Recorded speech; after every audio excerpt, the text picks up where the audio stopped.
Which is interesting because the Parti Québécois government, when they were campaigning, they were actually planning to wind that fund up. And then when the first budget came out a couple of weeks ago, lo and behold, they decided to keep it.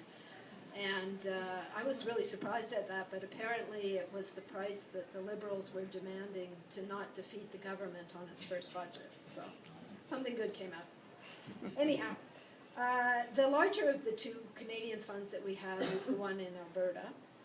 And I just want to show you a slide that compares this with what Norway has done. Now that black line that's shooting towards the sky, that's Norway. The blue flat line is Alberta. Alberta actually started out, well, sorry, can everybody see? I see people parading around here.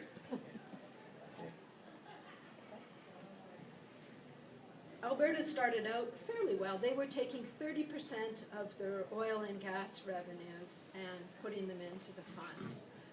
But after Lougheed left office and we got into the 80s, the government decided they needed money to do other things. They stopped making contributions altogether.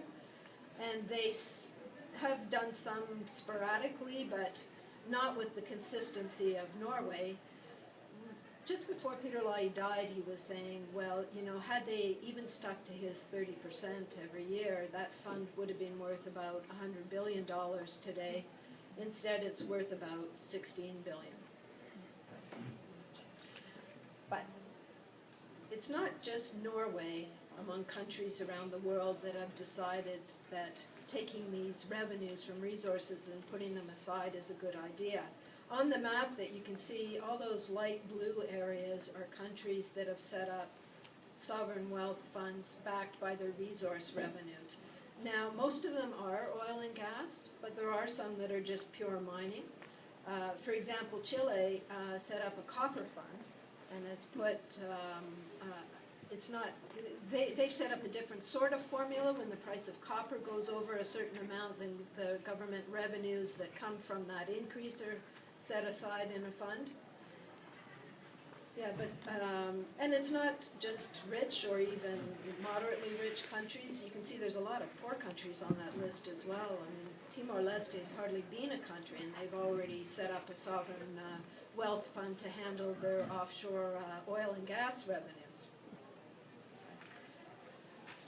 So what I'm going to do now is I'm going to tell you 3 good reasons why we should have a fund, or rather a series of provincial funds. I'm not advocating a national fund here.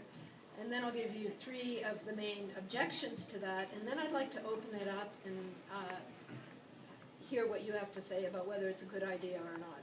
Okay? The first really good reason is intergenerational equity.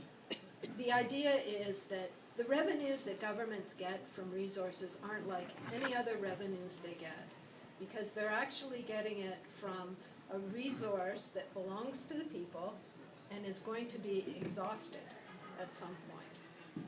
So the intergenerational equity question comes in is, should this generation be spending all the money attributable to resources and leaving the next generation basically with a hole in the ground?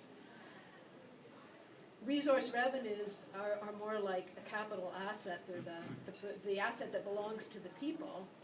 And really, if you take them out of the ground and change them into a financial asset, they're still an asset that should be invested. So intergenerational equity. And certainly that was behind Peter Lougheed's plan when he set up the Heritage Trust Plan in Alberta. And that's also been one of the main reasons why Norway set up its fund. They could see that all that money coming in from the North Sea at some point was going to peter off, and meanwhile, what were they going to do to pay for their services and for their pensions? The second reason that it's a good idea is stabilization in 2 ways. One, it stabilizes the revenues available to governments to spend. Everybody knows that commodity prices go up and down, and if governments are sort of using that money every year, depending on that money every year for their spending programs, then their spending is also going to go up and down as well, and that's where you end up having deficits. And we had a perfect example of this actually at the federal level a couple of weeks ago when Jim Flaherty said that it's going to take longer than expected to balance the federal budget, and he blamed weak commodity prices for that. So if a government was instead taking all the money it was getting from its mining and oil and gas and putting it into a fund and just using the income from the fund, that would be a lot more stable. It would also impose a lot more discipline on governments to sort of live within those particular means. Because, you know, there's this law, Parkinson's law, you know, where they talk about work expands to fit the time available. And I think government spending expands to fit the revenues available. But there's another idea with these funds for stabilization, and this is what Chile does with its fund, is to smooth out government revenues over a long period of time. So they set up their fund with the explicit idea that when things were bad, they would dip into it. So when the global financial crisis happened in 2008, they dipped into their fund. When they had an earthquake in the Santiago area a couple years later, they dipped into their fund. So it's another good reason to set up a fund, stabilization. And the third reason that is often given, and I'm not sure that this would be applicable in Canada's case, but is currency sterilization, where if you're a resource power and the price of your commodity is going up, and this is certainly the case, has been the case in Canada, and is certainly in the case in big resource producers that are dependent on their resources like Norway, that's forcing your currency up.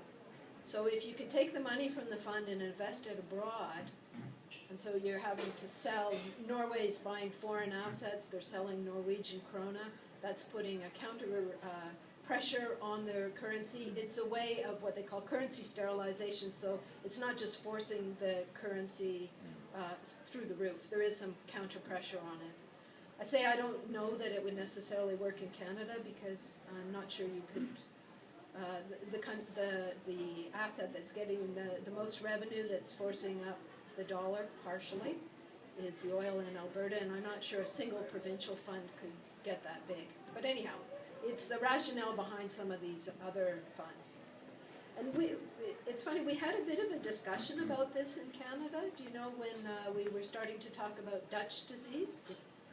My apologies to the Netherlands on that. But Thomas Mulcair had said we're suffering from Dutch disease.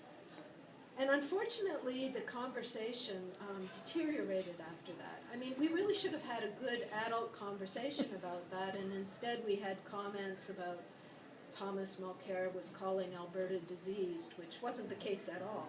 But anyhow, those were the three good reasons, which were intergenerational equity, stabilization, and sterilization. So I'll give you the three objections now, although I'm not completely fair about this because I'm going to give you the objection and then argue against it almost immediately.